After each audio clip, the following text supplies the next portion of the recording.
I'm so excited to be here today on the first team Behind the Agent podcast and have one of our amazing top team leaders, Christian Stubbs of Onyx Homes. And Christian is near and dear to my heart because I hired him as a brand new agent and it wasn't that long ago. And now he's just killing it and he's the top team in our company. And I probably one of the top teams in the state. So just really making waves, and I'm excited to have him on here because I can't think of somebody that we could all learn from more about how his goals, his systems, the way he operates his team, the technology he uses. Like, I just think, stay tuned to this one because you're going to learn so much, and I'm super excited to have you on, Christian.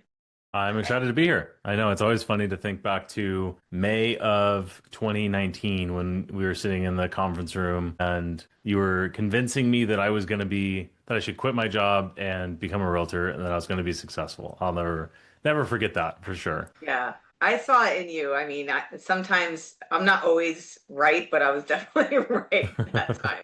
So you were in sales before you got into real estate, so that kind of helped. You knew a little bit about selling, and give me that kind of brief rundown. Yeah, my background was I graduated college, and to make a very long story short, I by accident started working in a dealership in the RV business because my uncle knew a guy and he's like, "Oh, you got to go check this place out." And I was like, I don't know, I don't want to do this, but I was like, I'll just do it for Uncle Mike.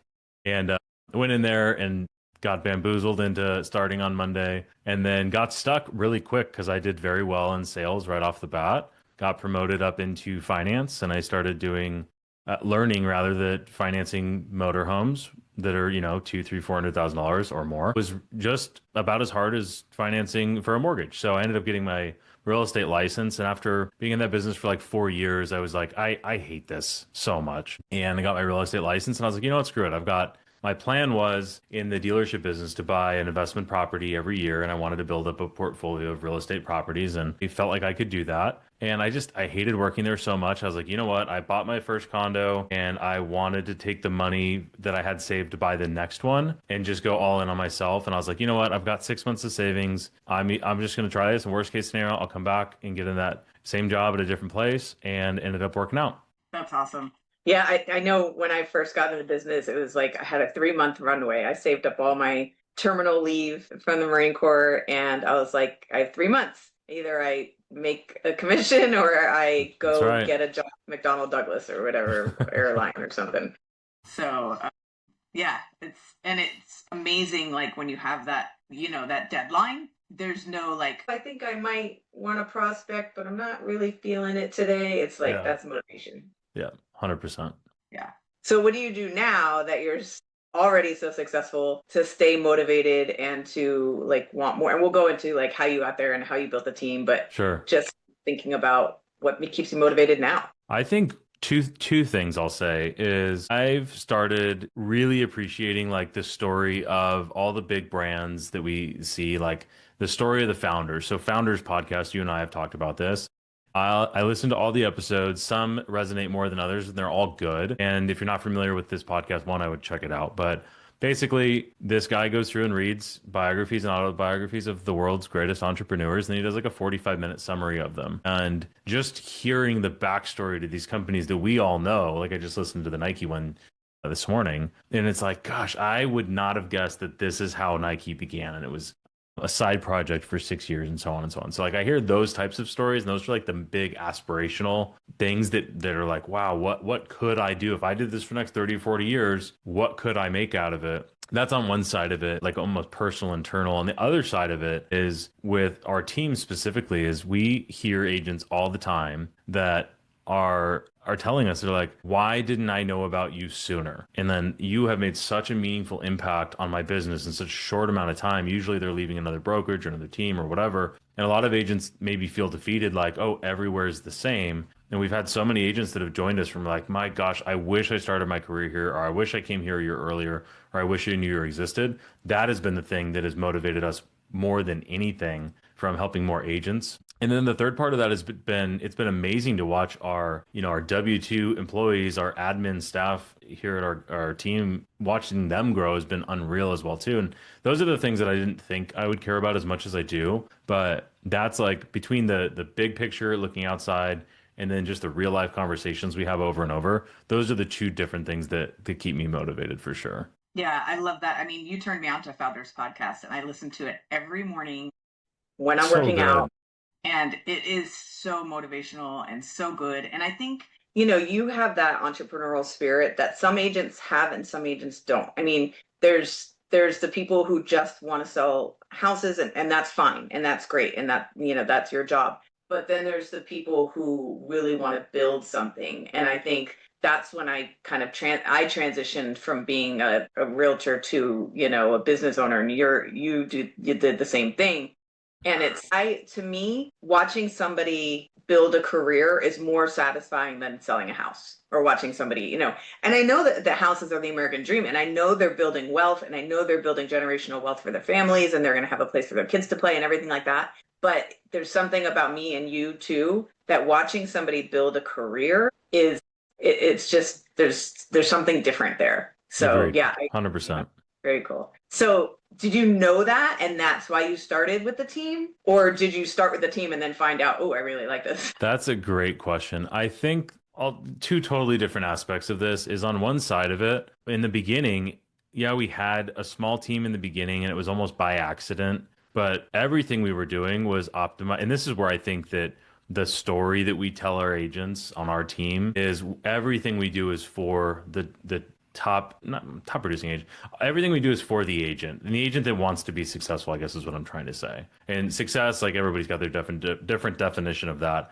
But in the beginning, everything we did building the company was to optimize for getting Christian in front of more customers so we could sell more houses. So that was the original part of the team. Like I remember when we were in the Mission Viejo office and I was working every hour, literally 90 to 100 hours a week. And we had, I think, 11 escrows open at one time. And I'm like, I don't even have enough hours in the day. I was a salesperson from 8 to 8.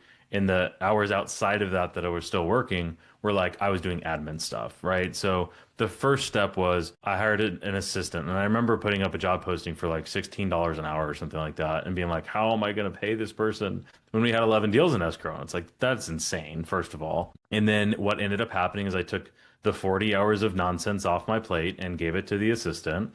And she did it 10 times better than I did anyway. And then I could add 40 more hours of sales back to my plate. And then we did the next thing was we had so many escrows open where then it was a TC. And I was like, okay, I'm spending way too much time managing the escrows. I can't just outsource this TC. I need this in-house. So then we brought an in-house TC. And then the next thing was like I was also doing all the marketing. And at every step, it was like I just took things off my plate that were not sales and replaced it with more sales. And that is how I was able to grow my sales career pretty fast for the first 2.5 years that I sold. And then you probably don't know this side of the story, but it was marketing was the last hire. And then at the end of 2021, we had a decision to make where I was either going to go all in sales and like be the number one salesperson in Orange County, or I was going to grow the team. And we like made a decision which direction where we were going to go. And had we gone down the route of we're going to make, Christian's going to be the number one agent in Orange County, the next hire was a driver. Because I was spending so much time in the car, it was like, well, I could pay somebody 50 or 60,000 a year, and I could probably add another 2 or 3 deals, 4 or 5 deals a month, like for sure. But we did not choose to do that. We chose to go down the other route. So the reason I say all that is we really just tried to replicate.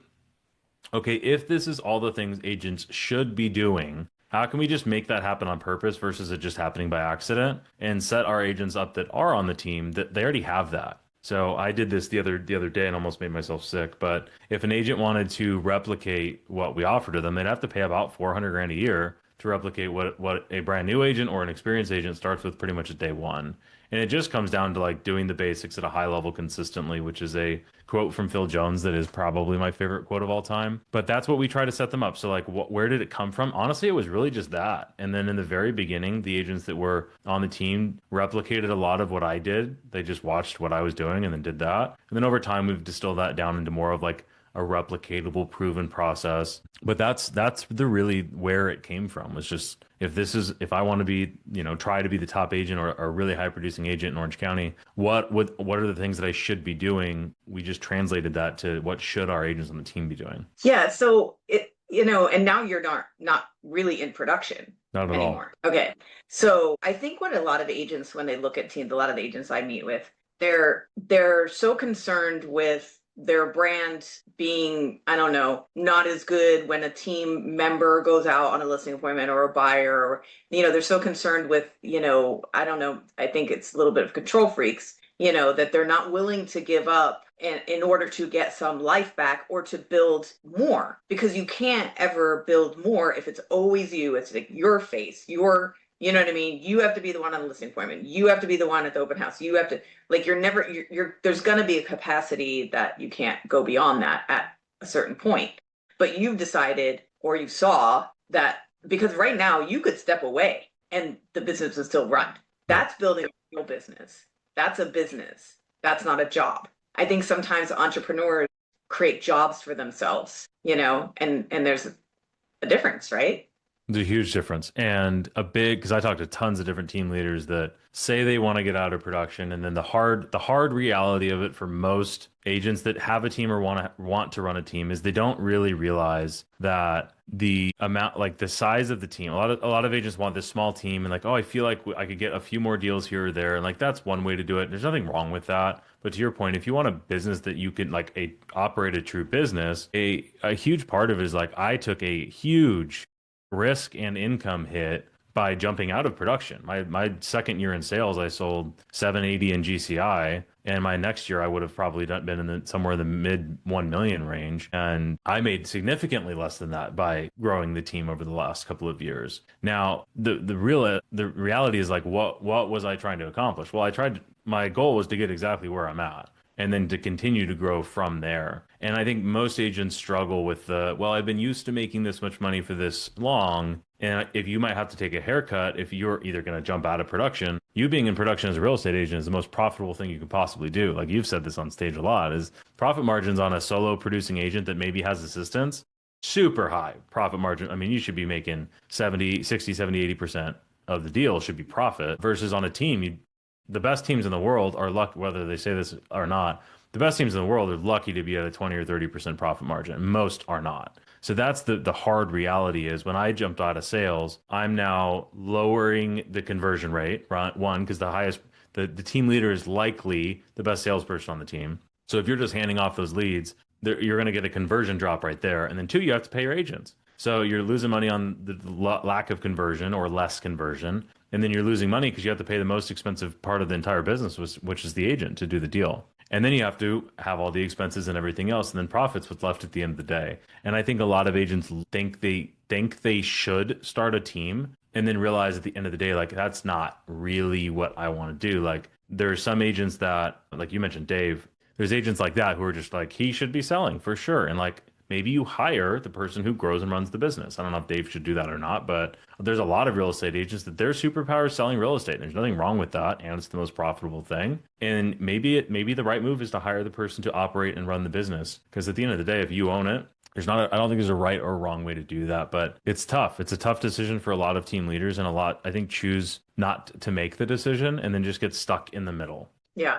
Yeah, no, I see that a lot. And I think it is, tough to kind of back out of sales cold turkey. Did you gradually back out of sales, or did you go cold turkey? And do you think somebody could gradually back out of sales? Gradually back out of sales. The story, like the visual that I'll give, is I was in trying to do both. This was at the end of 2021. I'm trying to do both, and I've got my sales training that I know is important because my agents are all there. They're there because they're learning from me. They're getting our leads, they're getting our opportunities, whatever it is. And my phone rings, and it's a $3 million, $2 million, $1 million listing appointment where it's a $20,000, $30,000, $50,000, $100,000 commission. And it's like, do I go train 6 agents, or do I go on a maybe $100,000 revenue productive activity? And you miss enough sales trainings where you're like, well, shoot, I kind of have to choose. And the reality is somebody suffers. Your personal production suffers or your team suffers. Neither are good. So for me, I decided cold turkey. Now, was that the total best way to do it? I'd probably do it slightly different now. And something we have two of our top producing agents now do this is the model that we learned from Jimmy Reed, which is the production partner model. And most agents that have a team that want to stay in production probably don't need to build the traditional team as they see it, certainly not anything like we have. The production partner model is incredibly profitable. The team leader keeps their past clients, which is the most valuable thing, where a senior agent basically partners with a junior agent, and the junior agent gets a chunk of all the deals, but all the deals are still the senior agent's deals. And the junior agent gets the benefit of one, pretty much guaranteed income, which is hard to find in real estate. Two, they get a tremendous amount of experience from a rock star agent. To where they get like 10 years of experience in a year or two. So, and the benefit for the senior agent is they get to retain all their past clients, which is incredibly valuable, as we all know in this business. And they get to retain a lot more of the money because that junior agent might be only making 5 or 10% of all the deals as opposed to paying out 50% on a traditional team model. So I would have adopted that, which I did not when I was selling. Over the last couple of years, I had a production partner where my personal deals that came in, I would hand them off to somebody else and they would do 100% of the deal from front to back. And we had an arrangement that made sense for us. So I think that is for sure doable. You can't be the control freak necessarily. You have to trust that person. And ideally you train them to do things the way that they ought to be done. But I think that's the much better route to go. And to be honest, if I had realized that model existed when I was selling, I'm not entirely sure I would have gone and started the team because I could have just kept scaling my own personal production. And maybe that was the would have been a different option at the time that just didn't feel like it was. But at some point, you have to make that decision if you're going to be half in, half out. That means you're not all in on growing the team or growing the business. And I just at some point made a decision. I was like, you know what? I'm growing the business. If I have to lose out on a friend or family member that doesn't want to work with one of my team agents and we lose out on $20,000 to $30,000 in revenue, it's like kind of is what it is. As long as I feel like I'm growing the business more than that 1 or 2 deals a year in lost revenue, or maybe it's 10 or 20 deals in lost revenue. I think I also had the benefit of I only sold for 2.5 years. So I wasn't walking away from this gigantic book of business. I mean, I get $100,000 or $200,000 a year worth of GCI that just comes to me, but I can pass those off to my agents 90% of the time and they get to make money on a easy deal, and past clients get taken care of better than if I were doing a deal with them right now. Yeah. Yeah, I felt that the same way. Like I was 2 years in the business when I walked away from production, so I didn't feel like I was walking away from like 10 years worth of past clients, Yeah. Which is still way harder. Yeah, way harder. But I do think that what you've done is you've created like an asset that's a sellable asset. Whereas I think most agents don't understand if their production is half the production or 90% of the production or 80% of their production, their team or office or whatever they're running is not worth anything. Because you can't sell something when you're doing all the production. You could sell yours because you have a team of agents that are producing, and somebody could step into your role. I mean, they wouldn't be as good as you are, but somebody could buy you and step into your role. And I think that's valuable. And I think I didn't realize that when I started my company, but now looking back on it, it's like the best thing I ever did, even though I definitely could have made more money selling real estate. In the end, when I sold, I did really well. Yep. So tell me now, just so everybody here knows, what's your production? How has it increased over the past, like say 5 years, and what do you anticipate it being in the next couple of years? Yeah, so I started in June of 2019. I sold solo for 6 months, and then I partnered with an agent in our office, and we started the team in 2020. We sold like 50 million the first year, 130 million the second year, and in 2020, I got out of business at the end of 21, or out of business. That's a terrible thing to say.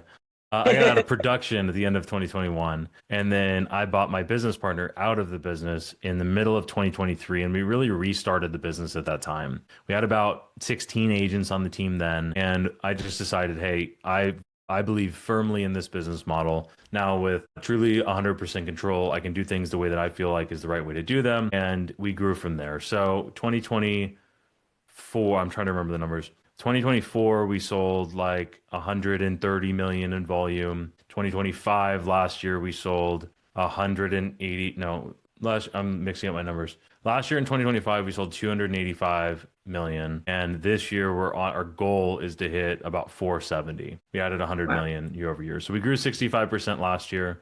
I looked at my numbers this so far this year, and I was like so bummed that we're only up 40% year over year because our goal is to match the 60 we did last year. So like great problems to have, but we should do about 500 deals this year for about 450-ish million is the projection. Wow, that's amazing. Yeah. Do you do you think like the most important thing on your team is to lead generate for your team or to coach your team? Such a good question. The number one reason why agents join us from when we survey them is leads. That's generally what agents are looking for when they're making a change, I think is the reality there.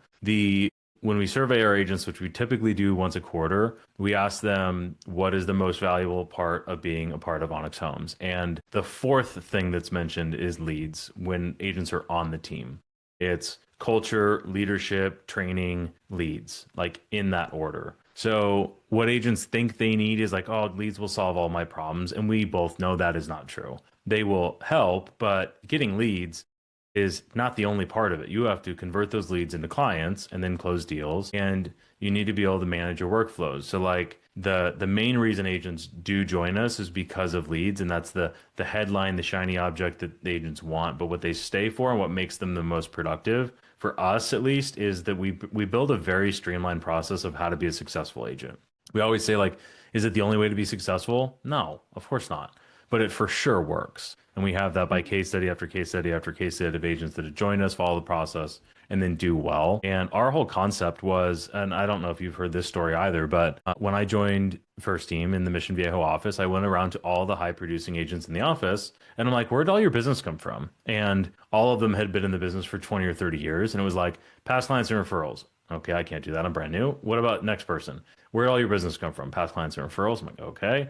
Where'd all your business come from? Go to the next person. It was like, oh, past clients, referrals, and farming. And I'm like, oh, what's farming? And they're like, oh, well, my grandma lived in the neighborhood for her entire life. She was a realtor. I've lived in the neighborhood. We've sold every house 15 times. I'm like, okay, I'm brand new. I can't do that. Next person, past clients, referrals. So I was like, understood. In order to be successful in this business, you have to get to that. Past clients and referrals. And I'm just impatient. And I was like, how do I do this in 3 to 5 years as opposed to 20 or 30 years? And for me, it was finding out right away it was on open houses. And once I got so busy from the leads that I was generating from open houses, then I found online lead generation. And we really have not stopped since then. I'm a big fan of once we find something that works, just to keep doing more of it. So to answer your question, what do we feel like is the most important thing for our agents? In the beginning, it's like, I think leads from a team perspective is a requirement at this point. But more important than that is the culture of productivity that we have with our team gets agents, and then the sales process that we train on and that they follow converts leads at a high rate, which is the other important part. Mm-hmm. Yeah.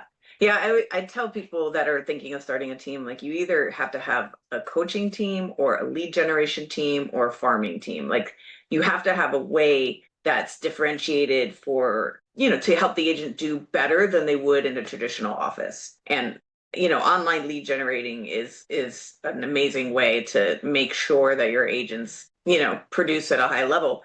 But what do you do when your agents don't produce at a high level? You're spending a lot of money. Your lead generation is not just Zillow. You put money into Mhm. ads, you do all this other stuff. So how quickly do you expect them to produce, and what do you do when they don't?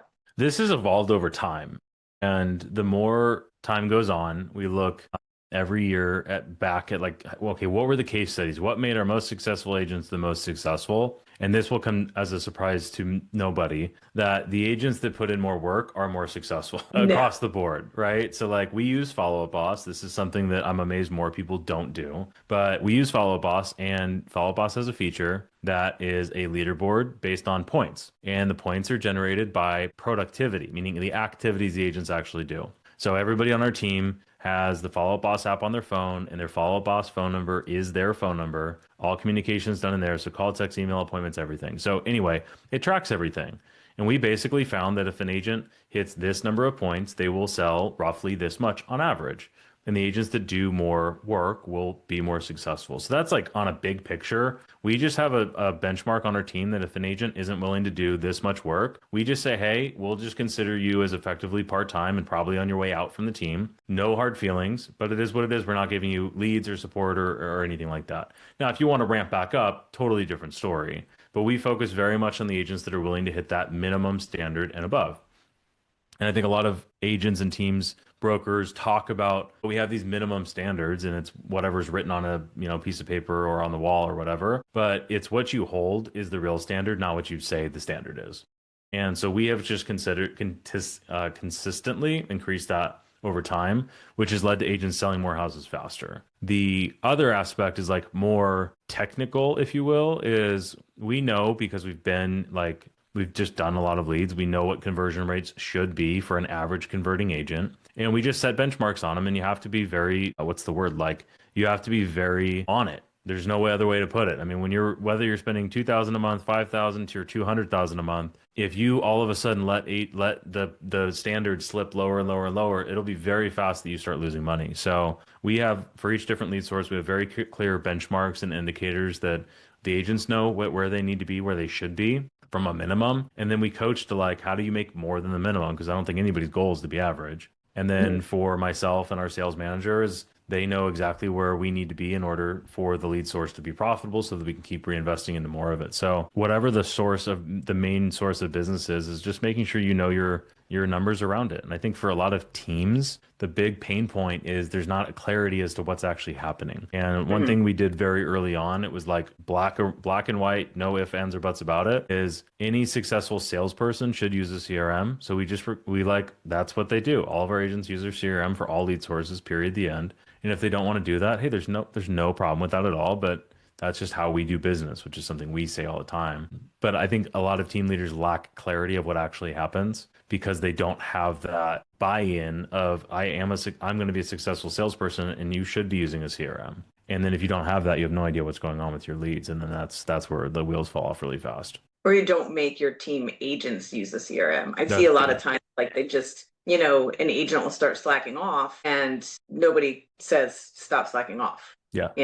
And so if somebody isn't putting their stuff into Follow Up Boss, do you have a conversation? Do you like text them, hey, put your stuff in Follow Up Boss? And we don't really run into it very often because we make it abundantly clear in both onboarding, recruiting, the whole nine. Like we have I don't say zero, like a zero, like I don't even know the term. We have like a one strike rule where if that happened once, it's like, hey, if this happens again, you're not like. Team players are our number one core value. And if you're lying about that, like you're going to lie about anything. And that's like just very clear grounds for, hey, that you're not a good fit for our team. Well, you can go join somebody else's team if that's how you want to do business. So we don't really have honestly, hardly any problem with that at all. We've had a few times where it's like, hey, just as a reminder, we actually do mean this. And then it's like, oh, okay. And then for some people, it's like, oh, I don't want to do that. And it's like, cool, no problem. Or they're like, you know what, this is great. And the amount of experience, this is the part that's amazing, is new agents don't know any different anyway. They think every brokerage actually uses a CRM, which we know is not true. But the amount of experienced agents that join us and are like, oh my God, no wonder I haven't been able to follow up with my database or my past clients or whatever. It's just because it was like on a sticky note, on a pad, on the piece of paper, on the table, and you got 6,000 sticky notes as your database versus if you set up a CRM correctly to leverage your time, which again, we did it, that's just for me originally. We have so many experienced agents that join us that are like, oh my God, this is so much better. This is so much easier to just do what we always know we need to do is to have more conversations. So yeah, I cannot emphasize enough how important that is if you're going to run a team, especially if you're going to be providing any type of leads. Yeah. Yeah. I feel like there's a lot of really great real estate agents. They're just very, more, I want to say right brains, like social, not analytical, like that. And I think I kind of feel like, I'd hate to discourage anybody, but I kind of feel like those are the people that probably shouldn't start teams. And it's really the ones that are like the dialed in, squared away, analytical, people that can follow a system. Those are the ones that really should start a team because it's a business and it's, there's a lot of agents that are very successful being just social. And and they're a freaking mess behind the scenes, but that's not going to really fly, I feel like. I think what you're describing is the difference between an operator and a like a visionary. And some people can do both. I would consider myself that I've done both very well up until this point. But if you're that, visionary brain where like you have all these million different ideas, you have to have the person that either executes it or tells you no. And that person should be in control of the credit card as well too. Like I don't think you can like I know very successful team leaders that are that person where they're crazy, they don't know anything that's going on, but they sell a bunch of real estate, but they hired the operator to actually run the business. Yeah, And good that point. creates success for sure. But I think this person trying to do both, if it doesn't work, it doesn't work. And generally speaking, the person that's just the operator is going to have a really hard time being the leader that people want to work for. So True. Yeah, I you think do have it.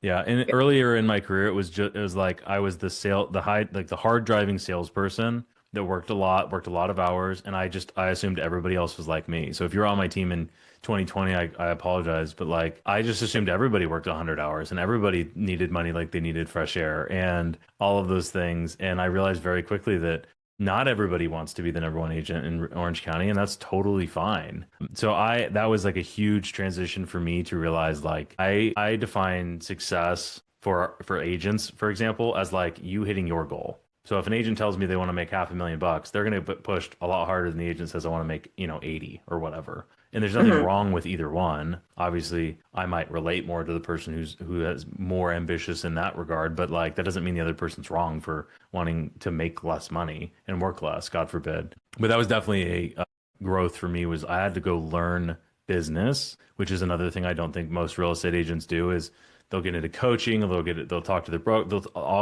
we'll talk about how to sell more houses. And it's like, that's great. How do we get a price drop? How do we get this? How do we get, and it's all deal related versus like Googling, how do you read a P&L? How do Yeah. you set up QuickBooks? Like, how do you set up a sales system? And how do you train? Like, those are the boring things that I felt impatient to learn. And then on it for me, it really just came down to necessity is like, nobody else is going to come to save me. I need to go learn these things. I think which is Yeah. why the like Founders Podcast, for example, and a million different YouTube channels are such a big part of like the motivation is I now just like that try to figure out like where do I need to grow as a leader individually, and I try to fix that as fast as possible. And I've also now tried to do that with our admin staff as well too. Yeah. So do you feel now that you have a more like balance, more time, personal time than you did when you were solo or like with Larry? For sure. I mean, I probably work 50, 60 hours a week now, whereas at the peak I mean, I don't know how many more hours than 100 hours you can work, but 80 hours a week was like, I feel like I'm working part-time right now at 50, 60 hours a week, but I get more done. And I think a huge aspect of it is I used to feel a tremendous amount of guilt if I was not working every hour of the day. And I I don't have that anymore because I know that when I am working on the thing that is the most important in driving the business forward. And I think for a real estate agent, it's the same thing. I think a lot of agents are busy and most agents are not productive. And there's really Yeah. no different for a business owner as well too. It's like I can be busy all day and work 80 hours a week, but am I really getting stuff done or am I just like filling up my calendar, filling up my time with, checking email or whatever it might be? Editing your videos. Yeah, editing your videos. Yeah, Yes, I hire can a get video editor on Fiverr for $3. I know, right? So many agents do that. Oh my God. So Drives me if crazy. you were to give advice to an agent who's kind of like been successful, has a good, track record under the belt and is thinking, I want to build a team. I want to have an exit. I want to do something where I'm working, less eventually. What would the advice that you would give them? First steps. I would say, I mean, I try to understand like what is the actual goal? Like what does winning look like and on what time frame, right? Like you said, exit. If you're going to start a team now and want to exit, you're probably signing up for the next 5 to 10 years of your life to build a sellable asset.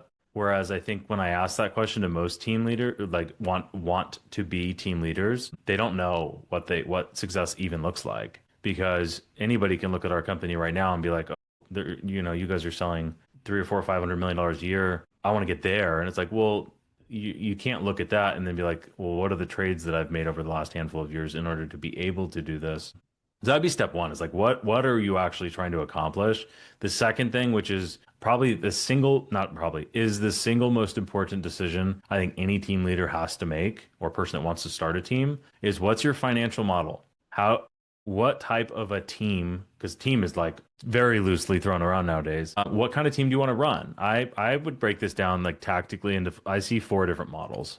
And obviously there's everything in between, but on one end of the spectrum, you've got the Rainmaker team leader, where like they're 90% of the production, it's their name, and people join because they want to be around that person. That's the Mhm. most profitable and the most control you can have in the business. Like whatever you say is going to go, and you get to make all the decisions. People work under you. Like that's the Rainmaker team leader. The next model over would be less profit and less control, which is like the traditional team or the traditional 50-50 team, where the team leader probably pays for most things and agents are on a 50%-ish, which is probably nowadays too high, on everything. And they will probably stay in that model for a handful of years and then feel like they need to graduate out of it, right? That's that next team model over. That is the only team model that actually can run true 30% profit margins, and very few of them actually do. The next model over would be more like a teamerage, which is what we run, which is kind of like a hybrid model. I don't want to be the broker. I don't want to deal with that, but I do want to have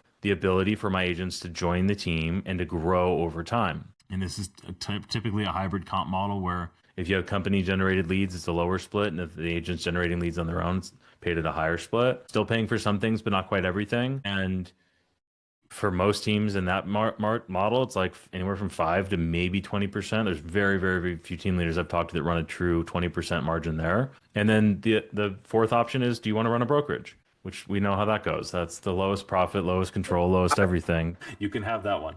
But that's number one, is which model are you wanting to run? Because we made the mistake of going down the list, and we were the Rainmaker team when it was, myself selling and my partner selling. And then we moved to the team model and we still paid for absolutely everything. And then we paid the agents more. And we moved over to this model and we were still paying for everything and wondering why there was no money left at the end of the day. And it's like, well, we moved financial models without changing anything else in the business. And that was when I had to go learn how do you run a business versus just how do you sell more real estate? Because selling more real estate and not being profitable, that doesn't work. Yeah. Yeah. I love that. That's so great to really think about it in those, that sense. And unfortunately, I got into the brokerage, but that's okay. I think the big important thing too, and this ties into like the first question, is what does success look like? Like, what do you want to actually have happen? Is choosing the model. If, for example, if I wanted to get to $1 million a year in profit as fast as possible, the Rainmaker team for sure. Like go sell 1.5 million in GCI and profit 1 million. That model, like there's a lot of examples of that. The second model over, it would because there's lower profit margin, like just in general. If you have running a 30% profit margin, you want to make $1 million, you need to do $3 million in revenue. Well, if you go over one model over, and if your profit margin is 10%, which is like generous for a teamerage, especially nowadays, you need to do, if you want to make $1 million in profit at 10%, you got to make $10 million in revenue. So it's Mhm. like that's a much bigger business than the traditional team. So figuring that out is where I think what do you want to have happen is number one. And then two, which model do you want to go with? Because if somebody says, oh, I want to make $15 million a year, let's say 12 million, $1 million a month in profit, well, good luck doing that as a solo agent. That's going to be right next to impossible unless you want to be the number one in the world. In the team model, like that's a lot of deals and a lot of agents. But maybe it's certainly possible at the brokerage level, but maybe it's possible at that team leader level. So that's where like that financial model has to make sense with what your long-term goals are. Yeah. Yeah. I think that's really important. I mean, I think everything I've done in real estate, I've kind of fallen into without a plan. And it's just kind of, worked. But I think, looking back on it, if I planned it out, like what do I want my life to look like? How much income do I want to make? I mean, who knows? I might have ended up in the same place, but it's I wish I had somebody that told me to do the things that, in Yeah. a more visionary way instead of a just, kind of like work, work, work, work, work, and just kind of like a groundhog, just find my way into these like little caves. Yep. Yep. But that's awesome. Anything you want to say before we wrap up? I think this has just been an amazing amount of information. I'm very excited. I think one thing on the note you just made is I talk a lot about this with our agents, and business planning is a boring topic that people like to get excited about it for the one day and then never look at the business plan again. Really hard part about business in my experience has been zooming out is like in the day to day, like, what are you worried about right now? If I ask an agent, like, where do you want to be in 5 years? They're like, I can't think about anything other than this escrow that's exploding right now. And finding a way to be able to zoom out and be like, what do you want your life to look like in 3, 5, 10 years? As long as you can, you don't need to know. And this is where I think a lot of people get stuck with thinking about the long term vision is you do not need to know how to get there at all. Like when I say what our 3 to 5 year vision is to have 6 offices across Southern California and 500 or 600 agents and all of that. Like, do I know how exactly I'm going to get there? No, not at all. But I know directionally correct, where it's like you said, the groundhog, just like I think most people just live life going through bumping into walls, just going in one direction or the other. Versus if you know you're going in that general direction is going to get you roughly where you want to go, at least you're bumping into walls going that way, as opposed to whatever happens to pop up in your email is going to dictate your entire day. And living a long period of time like that, I think it just makes everything way harder than it needs to be. And then the second part is like you said, you wish you had somebody to tell you. I felt like that a lot as well. And then at some point, I just clicked, and I'm not an extroverted person at all, which might be surprising as with as much content as I make. But I just was like, you know what? I'm going to be selfish. I'm just going to ask this person who has no business helping me at all and be like, what do you think I should do? And then getting other people's input, outsider looking in, has been super helpful. And then one Yeah. other thing I would say on top of that is like, if you just stop for a minute and gave your, like, what, if you were a coach, what do you think your coach would tell you to do right now? Because you have all the information, you have all the context. Like, what do you think you should do right now? And then you probably already know the right answer and you just need to go do it. Yeah, 100%. Yeah, I love that. All right. Well, thank you so much, Christian. That was an Yeah, absolutely. amazing time with you. Please subscribe below and hear our podcast. And we're going to have top agents, top managers, brokerage leaders all here, just having a conversation. So thank you, Christian. Thank you.